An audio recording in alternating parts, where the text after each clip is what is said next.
Hello, everyone. This is Niko Dangon, your host tonight.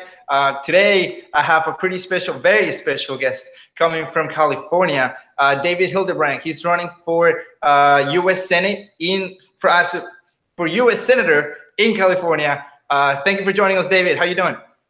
Thanks for having me. Doing great. I've been very busy lately. Great to hear. Great to hear. The fact that you're busy makes me happy. Doing canvassing, whatnot. So, okay, let's get started with an introduction of who you are and how you got to be running for senator. Yeah, so I'll just give you a little bit of the beginning of my usual stump speech. I'm the corporate-free, Democratic Socialist, pro-union, working-class candidate for U.S. Senate.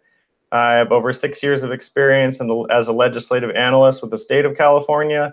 I worked on the Bernie campaign for over 70 hours a week on top of my full-time job. It was a volunteer position, staging location director, sending out canvassers to the entire congressional 6th district in California. So basically the greater California or greater Sacramento area. I've also helped on other campaigns, an activist in Sacramento area, and really for federal, state, and local issues. Been out there on the front lines for many different issues and rallies, including the recent Stephon Clark shooting, to get justice for Stephon Clark. So I'm a very active member of the progressive movement. I believe the progressive movement is important, and I believe in California that we can actually make a huge difference by actually getting people in office. So that's why I started running. I've been running since last March. It's been a long haul. We're still at it, still have that same energy I had last March, if not more. And we're in this to win this, and we're going all the way through June 5th. All right. So actually for this couple new interviews, I've been developing like a new format, which is kind of like a quiz format, which I think you're going to find different a little bit. So, but before we get to that, I want to ask you a very important question to me, which is, I see you as a 100% progressive, real candidate for the people, but we also have these corporate Democrats that we can't ignore. You know, they're very established. They are the establishment, in fact. So my question to you is, once in Congress as a senator, how do you think that we can pass legislation or pressure them to sign legislation that is progressive? In the sense like of economic values, in because a lot of times like they will be willing or more than willing to give tax breaks to keep big corporations who or for example, a perfect example is Cory Booker, working alongside with Big Pharma, like all these things. Like how as progressives within the party, how can we like overcome this problem? We got to be in it for the long haul. We got to keep the energy going forward. So basically, if elected in California as senator, I will be 1 in 100 senators. As you know, we have several other senators that generally ally with Bernie Sanders on a lot of issues. So we'll have those alliances already in place. One thing that we have to remember is this isn't a one election, we're done thing. This is going to go on through 2020, through 2022, and 2024. And if we can get a progressive foothold in Congress, the more people we get in, the more likely it is to push people already in there to the left. So in the current state, I don't believe in going out and trying to push current Congress people and senators in, to the left if they've been corporate for so long, because obviously they don't have to move. They're going to get reelected based on name recognition and incumbency. So basically, we need to push them and pressure them from inside. And the more people we elect and put into Congress and the U.S. Senate, that's where we're going to have that pressure to do that, because they'll basically be shamed into voting the way that the public wants, because they'll have a spotlight on them from all the progressive candidates who got elected. Okay, yeah, no, that makes sense. Okay, so let's get into the quiz part, which is it's pretty broad. I'll give you a lot of room to basically talk about specific issues for 2 minutes, and it goes like along like the lines. You can go past a little bit, or just obviously like be done quicker. But okay, so the first one is, I'm really interested to know what exactly does it mean for you to be a progressive? For one, it means to be corporate free. I think that there's a lot of people calling themselves progressives. Even Feinstein's campaign has been calling themselves progressives, which is comical, if not horrible. So, I mean, she's a war hawk. You know, at the beginning of the campaign, her past donors, 3 of the top 10 were military-industrial complex. She votes for every war that she can find. So, I mean, that's not a progressive. If you accept any corporate donations, then I don't consider that progressive. Because if we want to push progressive issues like single payer, Medicare for all, and tuition-free college, and things that actually hit the bottom line of many corporations. Another one is a living wage. If we actually want to pass that legislation, we have to have people there that aren't puppets of those corporations. So we can keep doing the same thing over and over again if we want the same results, but I think we're done with the same results. We've seen what quote unquote progressive means to some people, and that's not good enough. So, I mean, I'm sure that many people on this, you know, this podcast or this video interview know that progressives stand for single payer healthcare, tuition-free college, a living wage for all workers, unionization, ending the military-industrial complex. So I could quote my whole platform. But basically, at the end of the day, platforms don't mean anything if you're accepting corporate donations. You can talk all you want all day long, but at the end of the day, if you're talking about ending war and you're taking money from Raytheon, I'm not going to believe you, and no one should. Okay, so from now on, that was actually the only question of this list. From now on, I'm basically just going to be giving like a couple words, kind of like issues, and then I want to know more about your platform and what you want to do in your own words. And same thing in about 2 minutes. So the first one, the second one now is income and wealth inequality. Oh, that's a big one. So that goes back to the corporate donations things, which we already discussed. We'll never get anything on that level passed without getting corporate donations out of the system. So single payer healthcare, as I mentioned before, is a big one when people live paycheck to paycheck, or worse, if they're in debt and still living paycheck to paycheck and buried in debt. A single, you know, drastic issue with their health can throw them into poverty and even homelessness. So that, you know, spreads that income equality even further. So single payer healthcare, we need to pass that. That's a necessary thing. A living wage for all workers. I'm sure I'll double up on things you're going to ask later, but I'm for a federal $15 base minimum wage. And of course, in San Francisco and LA for California and other areas, we can't survive off $15 an hour. So what I would do is raise that minimum wage to the cost of living for that area and peg it there to start off. So now, like I tell people, we have like a chart or a list of all the wages from $15 an hour, you know, maybe way out in the rural areas to maybe $25, $30 an hour in like the Bay Area and LA. And we tack those onto the cost of living. And then what we do after that is we use the consumer price index to attach it to that. So every time corporations raise profits on their products, it brings the wages up. So that way, not only do we have healthcare, but we have an actual living wage to begin with, to where people can save money and put money away, which they can't do under the current system.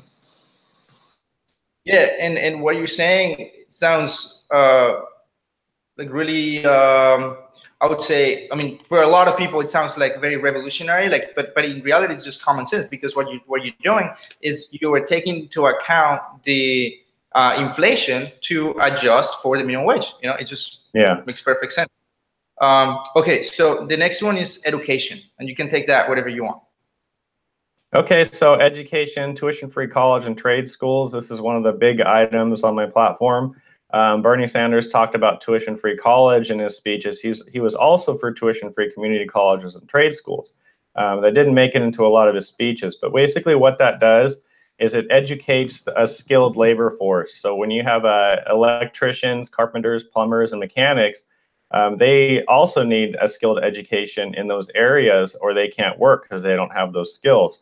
So if you have a tuition-free college system, then you can have them earn those skills and then go out into the workforce, and then also not have the burden of debt leaving college or leaving their technical schools.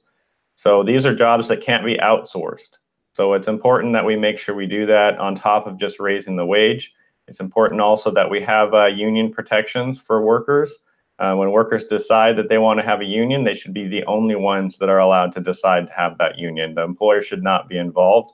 I'm for card check neutrality, which basically also helps workers in the end once they get out of college. So the basic plan starts off with that tuition-free college and trade school and goes from there. I'm for free preschool for public school students, and I'm against charter schools. And I will say that again, I didn't say I was against private charter schools. I said I was against charter schools. So take that however you want it, but I'm the hardline no charter schools candidate. Well, yeah, I mean, what you're basically saying is that you don't want private schools to be taking federal funds. That's not to say that you don't think that there shouldn't be private schools, but they shouldn't be federal. They just shouldn't be taking away the money that is budgeted for the public schools. Exactly, and what's been happening is public schools have been undercut by these charter schools that have been formed, and I don't think that the charter school experiment has been shown to be successful. The test scores are the same in most cases, and people say, well, that's good. See, they're the same. What's the problem? Well, the problem is that you're having for-profit corporations, not just, you know, your mom and pop charter school out there. You're having for-profit corporations move in to the education field and taking taxpayer dollars and soaking profits out of those taxpayer dollars for shareholders and for their CEOs to have huge pay increases. So no, we're not going to privatize school. We're not going to experiment on our children when it comes to education. Yeah, perfect. Agreed. Okay, so the next one is women's rights. And then again, it's pretty broad. You can take that whatever you want, like what you think, like what you think you will be doing. Well, we need equality, and that might take equity up front. And the difference between the two words is equality means day forward, you treat everyone equal. Equity means you treat other people better or give them more benefits in the near term so that they can catch up over time to where everyone else is at now. Obviously, wage parity is one of those issues. Allowing more women into specific fields or promoting the women in specific fields like engineering, construction, that's an issue as well. And in those areas, we need job and worksite protections for them so they don't face harassment. And if they do, we have regulations in place with teeth so the people that are committing the harassment are kicked out of those fields. What I also like to say in instances where we're talking about women's rights is we need to be inclusive of everyone's rights. So when we talk about women's rights, we need to remember that the lowest paid, basically the lowest paid minority in the US is a Hispanic woman. So we can't just talk about wage parity between genders. We need to talk about wage parity between races, between gender identities. So that's also important as well. So fixing wage parity between two genders is not the end of the ball game. We need to continue, and we need to make sure everyone gets paid the same. A trans woman should be paid the same as a white cisgender male. Yep, and section in a little bit. Okay, so okay. The next one is going to be healthcare, but I also want to throw in the word universal healthcare. And decide like basically healthcare and big pharma. Like, how can we regulate big pharma too? So obviously, I mentioned before, I'm for single payer healthcare, so I won't go back into that too deeply. But any single payer plan should be fully funded by the government through our taxes. So we'll see that come out of our paychecks or however we decide to fund it. That's where we'll see that coming from. That would cover everyone, both citizens and residents. I just got into a debate with some people at the Capitol. We had a rally yesterday for the March for Science and the anti-tax Trump tax march. And there is another rally going on just around the corner for the basically the guns rights activists, and a lot of conservative groups were there. And they came over afterwards, and one of the guys was talking to me, and basically I debated him about the necessity of having non-residents and non-citizens in a single payer program based on the fact that we're already paying for them anyway. And at the end of the conversation, he agreed with what I was saying and understood, you know, what I was getting at. Basically, we have people who are non-citizens going into emergency rooms and getting care through the emergency room for relatively minor things because they don't have health care. And if they don't end up paying for that care through the emergency room, which is already jacked up costs, those costs gets passed on to the rest of us. When it comes to corporations, especially big pharma, any single payer plan should have caps on pharmaceuticals, and it should also have negotiation powers. Basically, when you have the state or the federal government as one negotiating block between the government or between the corporations that sell the medications, then we actually have power to determine how those medications are priced. So like, let's say California itself, let's say SB 562 passed and we had universal or single payer. I'll get to the universal thing in a second. So let's say we had single payer healthcare across California. Big Pharma could not ignore California and just say, well, we're not going to sell prescription drugs to you because we're too big of a market. They would actually hurt themselves by not selling drugs to us. So they would have to sell them for a lot cheaper to California, even if next door in Nevada, they're selling them for way more expensive. So that's the thing. That's where that power comes from, is that market share. When you hear words like universal and access to healthcare, I would say be very cautious of those candidates unless they come out straight out and say single payer healthcare or Medicare for all. Those are the words we need to see. If candidates are running for office and want our votes as progressives, those are the words we need to see. Not access or healthcare, but Medicare for all and single payer that covers all residents of the U.S. Okay, good. Okay, the next one is then again like a little bit of a mixed one, because it's clean energy and the environment. And kind of where I'm going with this is specifically at the job creation that can be made through this transfer of jobs, basically in the industries from dirty energy to renewable energy, and how that's going to have an impact in the environment. So I'm mainly interested in knowing what kind of project or what kind of thoughts you have on possibly giving, for example, like incentives, like subsidies to companies that have solar energy, or what, basically, like, yeah, like what's your plan on that regard? Yeah, so I'm for the OFF Act, or the Off Fossil Fuels Act, which is put forward by Tulsi Gabbard, which would bring us to 100% renewable energy by 2035. And to answer your question about specifically, we could transfer all those current oil jobs and whatnot into clean energy jobs.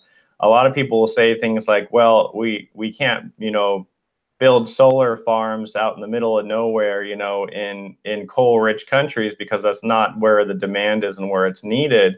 The counter to that is answering, well, we could build a factory that builds those solar panels out in the middle of coal country, and then we could ship those solar panels across this, the states to wherever they're needed and build those farms there. So there is chances out there to actually, use that green energy economy and those green jobs anywhere in the U.S., not just in areas that are heavy with sun or heavy with wind, where we can actually take advantage of the actual technology in place.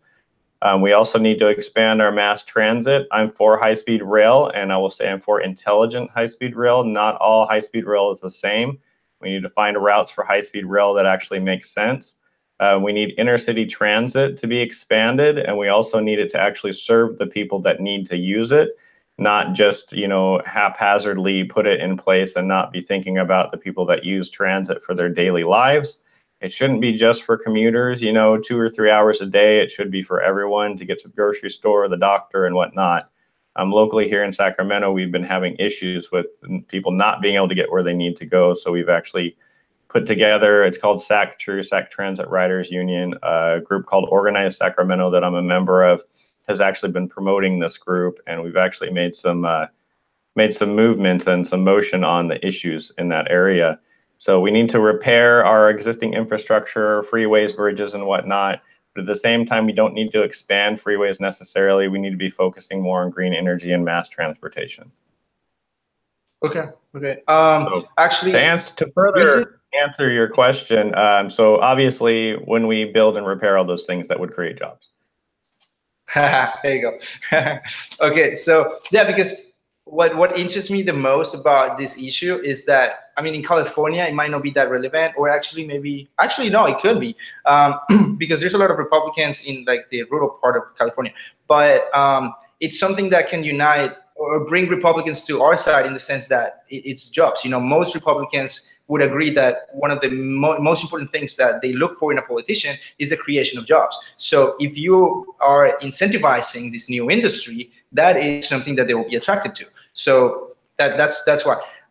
And actually, just wanted to like throw this out, but there is this new technology that you can apply really anywhere because it's actually gravity based. So you are creating energy with the gravity itself.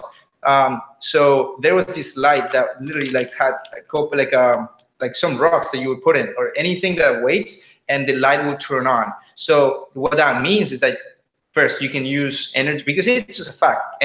Gravity creates energy. So if you do that in a great scale, it really doesn't matter where you are. You can create energy with just weight, which I think is going to be very revolutionary.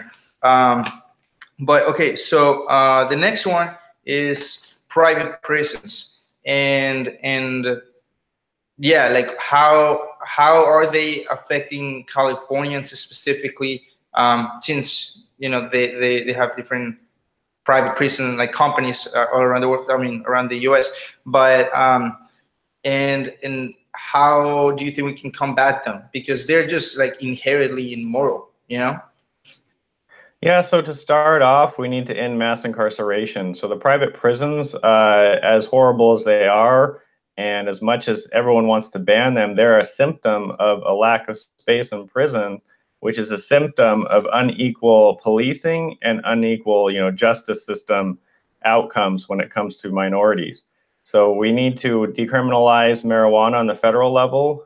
We need to decriminalize the use of all drugs and release the people that are in jail for drug use, nonviolent drug use, and put them into rehabilitation programs and into a tuition-free trade school and college system. That'll give them jobs and allow them to go out and get jobs. On top of that, obviously, they'll have criminal records, so we need to retroactively expunge their records at no cost to them. Currently, you have to pay to have your record expunged, even if you're found to be not guilty or released because something becomes legal, like marijuana in California. You still have to pay to get your record expunged, even if found innocent, basically through a newly legislated change. You still have to pay. So we need to get rid of that as well. So what that does basically is that organically closes down every private prison. And then we work towards legislation also to ban them, because currently there's quotas for private prisons where we've contracted as states and as counties to fill those prisons with a certain number of inmates. Otherwise, we get charged as the government of either the state or the federal government for those inmates that are not in that private prison system. So it unfairly basically balances the market towards private prisons when they shouldn't exist in the first place. So without any demand, there's no need for the supply of private prisons. So we undermine them on that level, on the state and federal level, through changing legislation. And we also decriminalize marijuana and the use of all their drugs and focus on rehabilitation. No addict has ever, stopped being an addict by going to prison. It doesn't happen that way. No, if anything, it makes the situation worse. But exactly. Okay, the next one, I think will take a little bit more than 2 minutes, just because it's very relevant right now. It's worse for profit, and I want to get your opinion on what's going on right now in Syria, and this new decision by Trump to. But I want to make a remark that it's not just Trump that just woke up and just decided that he wanted to bomb Syria. He had I would say, pressure from other countries like France and Britain, because both Emmanuel Macron and Theresa May, they have also been outgoing about the desire to, and even Tony Blair, which actually I found to be actually counterproductive for their agenda. Tony Blair is kind of like if George Bush was coming out to say that we should bomb Syria. But yeah, so what do you think about this new development, and where do you think it's going to go? I've heard that. I want to know, what do you think about this right now? Yeah, so generally, I want to end the military-industrial complex in the U.S. altogether. Specifically in Syria, as I've mentioned in several of my speeches as I'm going around California, there's 6 or 7 different factions, including the government of Syria, fighting each other. There's no need to get involved and ally with one side. When we do that, we make 5 or 6 different enemies. So the enemy of our enemy is not our friend. We prove that over and over again by allying with the wrong groups. Al-Qaeda was, formulated from Osama bin Laden, who was our previous ally in Afghanistan, against the Russians. So these groups constantly turn against us. When these groups are overthrown, weapons, are taken from the groups that are overthrown, that are made in the US and used against other organizations and against our new allies, who we are then funding them. So it becomes a huge quagmire. My approach is to stay out of it. It's horrible when we see the events unfolding in Syria, but it's not a US responsibility, and it's not US right to go out there and police that situation. All it does, if there's 7 bombs falling in an area and we drop 3 more, that doesn't help the situation. That makes the situation worse and makes us even more enemies. So we should be staying away out of all those situations in the Middle East and abroad in general. When we're not seeking to defend ourselves, we shouldn't be in war. And when I say seeking to defend ourselves, I don't mean some, off the cuff, our interests, or however they want to define it. I mean actually seeking to defend, United States territory. So I'm a defender, not an oppressor, and that's how I think we should run the government. When it comes on to the foreign policy scale, I don't think anyone should live in fear in their own houses of being bombed because there's, a war going outside caused by our side. I don't know much more specific you want me to get, but I don't believe we should be over there at all. We basically voted for neoliberals and neoconservatives for decades, and this is the outcome of what we get when we vote for those people. So when we vote for people like Dianne Feinstein, my opponent, that's what we're going to get. Okay, sorry, what did you just say? I couldn't hear you. Oh, I was saying if we continue voting for neoliberals or neoconservatives who are pro-war, we're going to keep getting war. Okay, my main question actually about the situation in Syria right now is, do you believe that this latest attack, this chemical attack, was that Assad is behind him? I have no idea. That he was behind the attack. Yeah, so I have no idea. And there was inspectors, international inspectors on the way to actually inspect the area. But as they mentioned, they can't assign blame necessarily by inspecting the area. But before those inspectors could even arrive on scene to see if there was even a chemical attack, we bombed several different facilities in Syria remotely. So they didn't even have a chance to go in and inspect. So that brings some suspicion in itself. So if we're going to bomb before we have evidence, that's an issue no matter what the evidence would turn out to be. Now, does it make sense that Assad would gas his own people? It doesn't seem like it did make sense at the time. He had the upper hand at the time. It seemed like he was going to win basically the war, and it wouldn't make sense for him to gas his own civilians. But at the same time, I don't know. The inspectors were never allowed to do their job and get in there and inspect.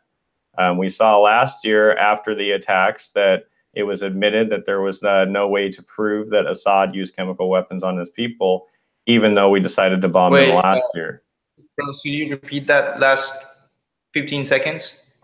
Yeah, sorry. So if you look in the news for the bombings for last year, it was actually admitted that there was no way to prove that Assad committed the last gas attacks or chemical attacks on his own people before we went into bomb. So it's just basically more of the same. It's the Iraq war all over again. We're bombing people based on made up evidence or no evidence at all. And in this case, it's worse because it's no evidence at all. We didn't even wait to collect any evidence, let alone false evidence or partially true evidence. We have no evidence. Yeah, no, that's exactly my thoughts. Like, I'm not automatically saying that, of course, al-Assad, Bashar al-Assad is not guilty, but at the same time, like, I can't, like, I'm just really worried about how the narrative of war is carrying on, and how many people just like are in, like, our surroundings, they just actually just believe in mainstream media, and how, like, okay, so it's fact that Bashar al-Assad is behind this. So I really, the fact that you brought up another chemical attack that was not proven to be carried out by Bashar al-Assad, and actually there was one that was proven that it was done by the rebels themselves. So yeah, there's a history here that is actually pretty concerning. And now, I don't know, with World War III in the horizon, this looks crazy. But yeah, okay. and to interject, to interject, I think we're having, we're debating an issue that we shouldn't be involved in the first place. So as I mentioned in the beginning, we shouldn't be there whether Assad, attacked his own people with chemicals or not. We should not be getting involved in that issue. And like I said, it sounds horrible to say that because you think, well, what about all the innocent people that are dying? And at the end of the day, what the reality is yes, those innocent people are dying. Those innocent people will continue to die. But if we get involved, even more innocent people will die. So where is the common sense or logic in getting involved? And that's my basis is we've done this over and over again. We killed, over 1 million people died in the Iraq war by the end of it. And people are still dying over there because of the Iraq war. So it's like there's nothing we can do to go in there and solve the issue from a remote standpoint of being the U.S., not even, having any interest on the ground in that region. We need to ask Syrians what they want in the region, and they need to determine that for themselves. Yeah, and I just find that it's very suspicious, the timing of this attack, because it happened on the Saturday of the week in which on Wednesday, Trump said that he wanted to pull out of Syria. He said that he wanted to take 2,000 troops that are currently in Syria, and he wanted them out by the next couple months. So, and then immediately as he said that, the next couple days, boom, I reason to stay. So that I thought was pretty suspicious, to say the least. But okay, so moving on, our last, oh no, there's two more. So we got racial justice, and I also want to throw in that includes, for example, indigenous people that are incredibly, like, the amount of victimization that they have suffered from, for example, Big Pharma, like with opiates, it's pretty crazy, and how it just gets ignored. But obviously, as well as racial like discrimination in the criminal system with black people, because that's probably so like it's the obvious, most. what was that? Yeah. So it's obvious. Yeah, no, that, like that's the most. Sorry, go ahead. No, go on. Okay, it's obvious that we have racial imbalances in how we treat people when they're police, when they're in the court system and whatnot. Someone based on the color of their skin will get charged differently for the same crime, have a different sentence for the same crime, and basically have their life ruined for a crime that if somebody else did who was, white, or especially white male, would not have been charged and maybe have not, even gone to court on the same issue, or made the officer maybe just let him go. So I am what some would call an extremist when it comes to racial justice. And I was looking over here a second ago to make sure that I have this here. So I went out to the Stephon Clark marches here and protests here in Sacramento, helped shut down the arena, went to City Hall and, showed our presence there and our power there, and went to South Sac for the first protest down there. So I've been to about 5 of the Stephon Clark protests. And basically what we need to do is we need to sound the alarm. Black Lives Matter has done a great job of that, bringing a lot of attention to the issue of racial injustices. They have a whole platform. Most of that platform is part of my platform. Going forward, obviously, we can't, change people who are already on the police force when they're bad people. So we need to get rid of them. We need to have solutions in place in the police, basically in law enforcement headquarters, in the hiring process. And we need a review of those police officers, not only reviewing body camera footage and whatnot, but also having yearly mental health exams to make sure they're still fit for duty. When someone's on a job like a police officer and they're unfit for duty because of mental health issues, PTSD or whatnot, it's not good for them or anyone else in public, because they're going to end up in a situation where they hurt somebody else or themselves. And at the end of the day, that's not good for anybody. So I am for body cameras, mandatory body cameras for every police department in the U.S. I'm for federally funding areas that can't afford them. I'm against any, holding back of release of that footage. That footage should be public immediately after. I am also I tell my platform to legislate to not allow police officers to review body camera footage before they write their statements.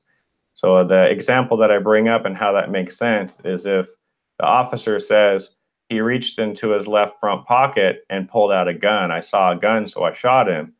And then they review the footage and they see that he never reached towards his right pocket, and he reached behind himself with his left hand, or he moved his left hand and never produced anything, and the guy's still dead. Then that officer will rewrite their report basically to say, oh no, he reached for a gun with his left hand and I was sure I saw a gun, so I feared for my life and shot him. So these are the different aspects that when taken to court, these officers basically can get out of doing these crimes.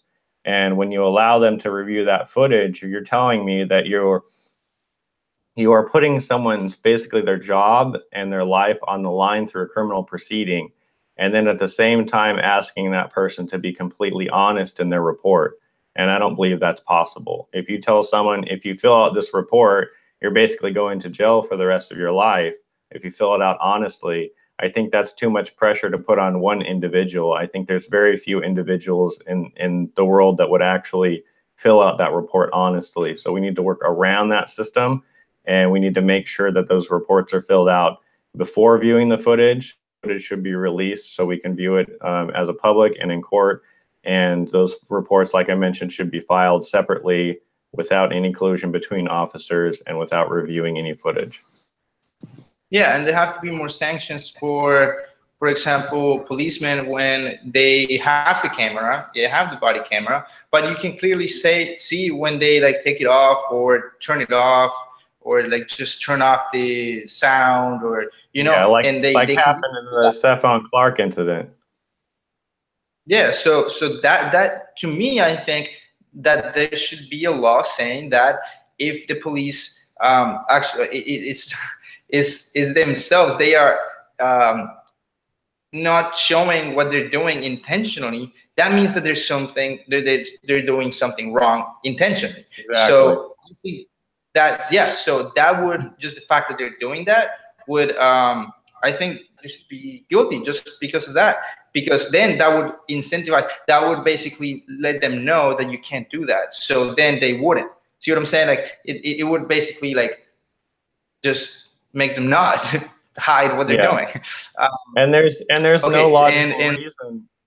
There's no logical reason to have a mute button on a police camera. There should be an on and off button. You turn it on when you arrive at the incident or the scene, and you turn it off after the scene or the incident is completely over. There's no reason or logical reason to have a mute button on it. That should always be on. Yeah, actually, yeah, that's a good point. It makes you wonder, like, but okay, and the last one will be about LGBT rights.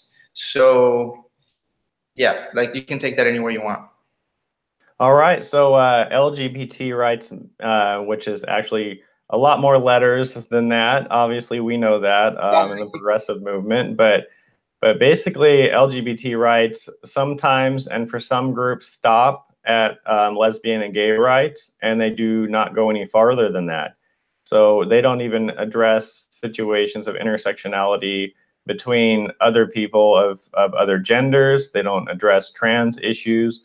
They actually only promote gay issues, gay marriage, and gays in the military and whatnot, and they don't go beyond that. So there's this mentality among some of these groups that I got mine, screw everyone else, or I got mine, and we're not going to fight for you too. Well, trans people need your help, so you need to fight for them. So if those groups, which I doubt are listening to this interview, but those groups are out there, we need to remember that the civil rights movement didn't end, when slavery, or it started when slavery ended, and then it continued on to include various different groups, including, gay rights groups and advocates. So we need to continue moving forward and not stay at a standstill. So there's a lot of groups that don't protect trans rights because they think that they're going to be attacked for doing that. Well, you were attacked and we protected you and we stood up for you. So we need to continue down that road and continue protecting everyone. I mentioned intersectionality before. and that a trans, a black trans woman should get the same pay and the same rights as a cisgender white male. And that's what it comes down to. We need to be fighting for every group.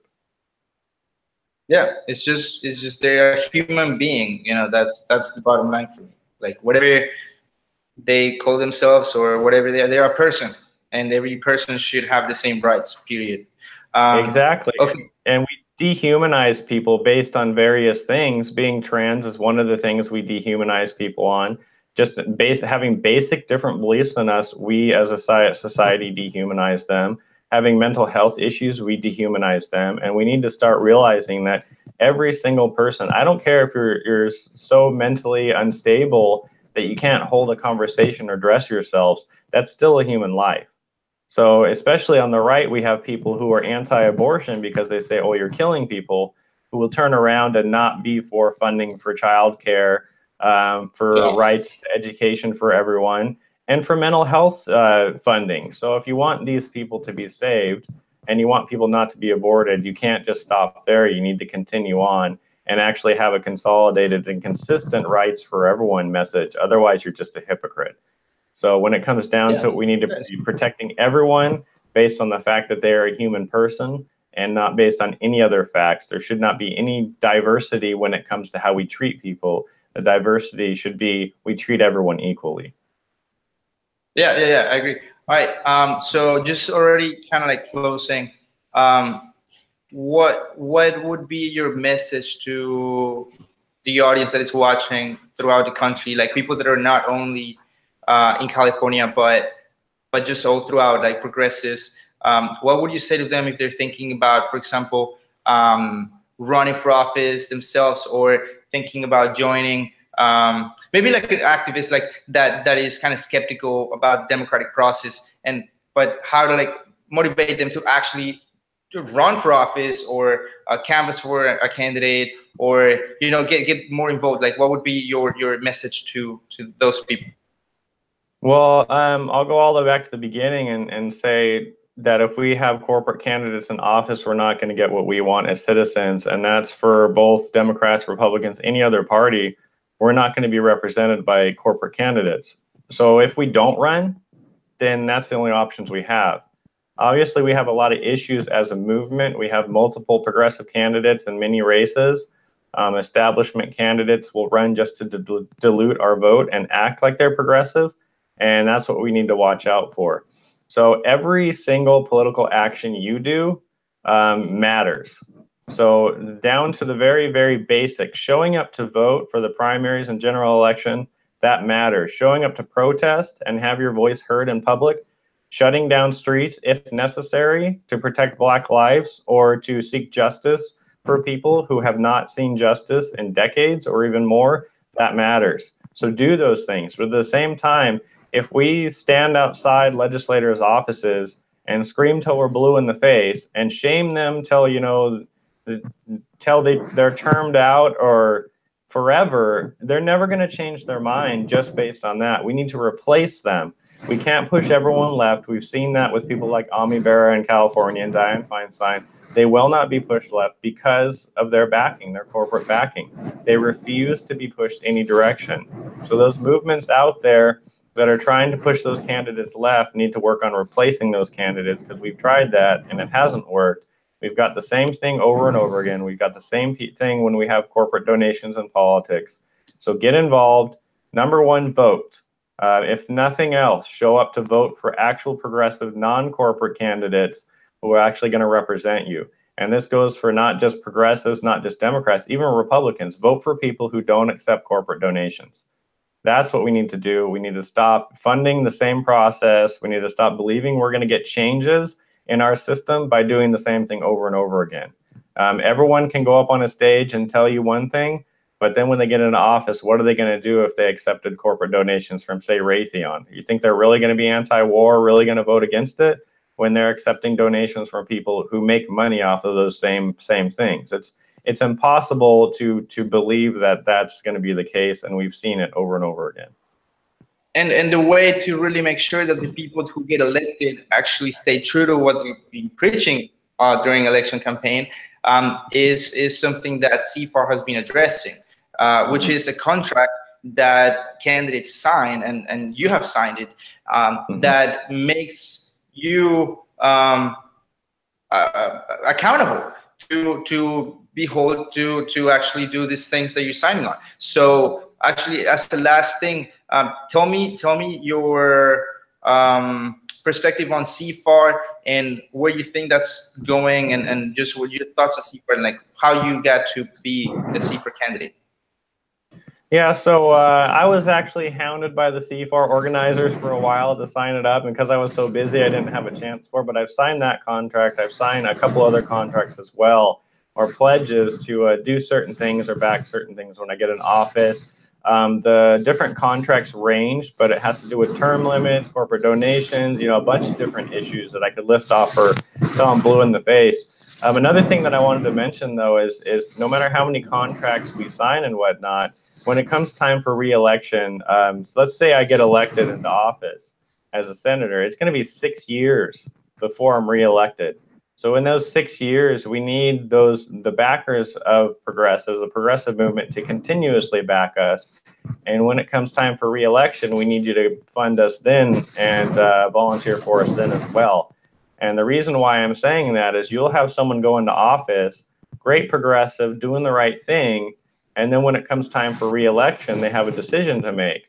If they don't get the backing from us, they can either take corporate donations to win their campaign and win their election, or they can drop out and just not run again. So there's two problems there. One, we didn't back them up, so now they're corporate funded and now they're not going to vote with us. And two, if they drop out, then we don't have that progressive in office anymore.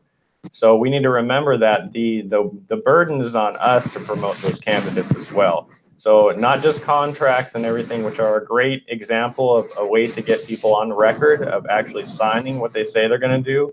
And those contracts actually work better in showing the people who didn't sign them and publicizing the fact that those people did not sign them, because that shows something.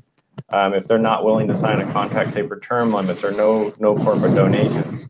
That says something. But at the end of the day, the burden is on us as the progressive movement, me speaking not even as a candidate, to fund those candidates. If I didn't receive the support in 6 years from now, I would just drop out and not run, because I'll never take a corporate donation. But not every candidate's going to do that. Some people make their career out of this, and that's not my plan. My plan is to represent the people. Yep, agree. Okay, well, David, thank you so much for joining us today. Is there anything else? Well, actually, all of your information is going to be in the description. So your accounts and your website for people to check out. But yeah, this is it for today. Thank you so much for joining us, David. Yeah, thanks for having me, and I'm willing to come back on at any time. All right, and thank you everyone for watching. Have a good night.